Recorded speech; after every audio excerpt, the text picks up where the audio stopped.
All right, welcome back now to the KFYR Plus News Desk. And a federal case against the Environmental Protection Agency over the safety of adding fluoride to the public water supply has come to a head now with the court handing down its ruling. The presiding judge ruled the EPA did not prove how much fluoride is safe to drink and has ordered the EPA to take further action. Now, here to explain what all this means is biologic dentist Griffin Cole. To explain, welcome, Dr. Cole. Thank you for joining us here this morning. Thank you for having me. Dr. Cole, does this decision now mean the end of fluoridation?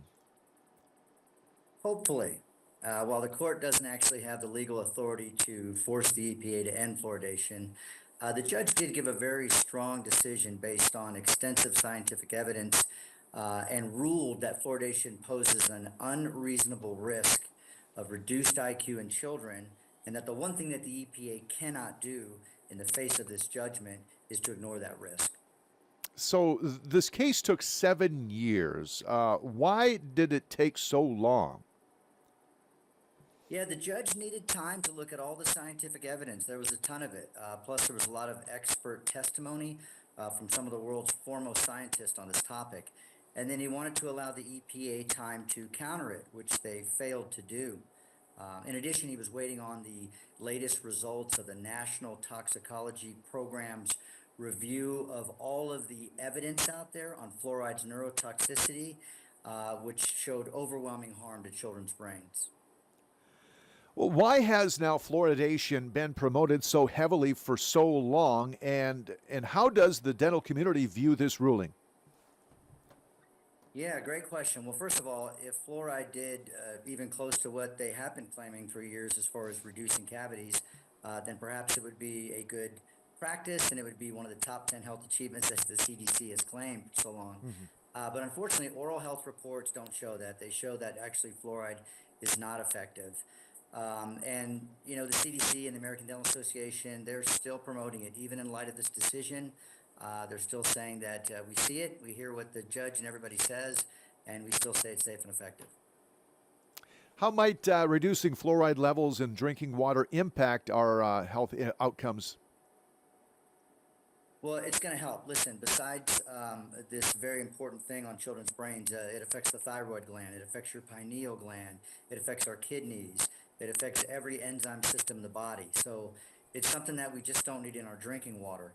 And, you know, the court here actually showed that pregnant women drinking fluoridated water at the current U.S. recommended levels showed IQ drops in their babies that range from low end of 2.5 points to up to almost 7 points. And for context, the court noted that a loss of just one IQ point was associated with reduced educational attainment, employment status, productivity, and even earned wages. And all of these are, you know, very substantial public health concerns. Doc, what scientific evidence led to the court's ruling that fluoridating drinking water poses an unreasonable risk? Yeah, so they started off with about 80 worldwide studies, and then the court got it down to 52 of the best studies that showed low bias and had a great scientific method. And from those studies, both sides got to argue their point, and everybody agreed that even at levels as low as what's in the current, you know, our water supply was enough to cause harm to children's brains. What happens next? So at the very least, the EPA must act by at least taking the time to re-examine the safety and efficacy of fluoride. So they got to look at their policy again. We're hoping they won't try to appeal this ruling because that'll just drag out this very important issue for many years. If the EPA does choose lawfare over their job, which is to protect the health of Americans, then we may unfortunately see, you know, hundreds of thousands of more children harmed by fluoride. Dr. Cole, now what are some of the key takeaways from this decision, and where do we go for more information if we'd like to find out more?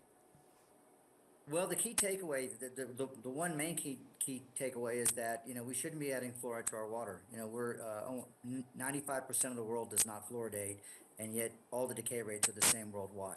So we're one of maybe 11 countries, 5% of the world that fluoridates, and there's no reduction in cavities. They've shown that now when they've actually stopped it in certain towns to see did any decay rates go up, and they didn't. So the key takeaway is we need to take this out of our water supply. If somebody wants to brush with it topically, That's their choice, but we don't need it in our water supply. Dr. Griffin Cole, thank you so much for the insight on this very interesting topic. Of course, we'll have to follow along and see what the EPA does. Any timeline on what the judge gave the EPA on when they need to make a decision? No, really. I mean, he immediately said again that they cannot, in the face of this decision, ignore this risk. So it was a very strong comment that you need to immediately look at the safety and efficacy again. And I'm hoping they do, and I'm hoping that we actually see some action on this. You know, there are many towns and cities already in the U.S. that heard this judgment and said, that's good enough for us, we're turning it off. So I'm hoping that that snowball keeps rolling. Yeah, does one last question, Dr. Cole. Does this save municipalities money in the long run? Oh, yes, millions of dollars. Even small towns are spending between 500,000 and a million a year to add this really toxic chemical to their water supply. Well, it's a no-brainer. Dr. Cole, thank you for your insight. Appreciate it. Thank you for having me. You got it. All right, 7 minutes after the top of the hour here at the KFYR Plus News Desk. Let's take a break. We'll be right back with more news, your local headlines next on KFYR Plus.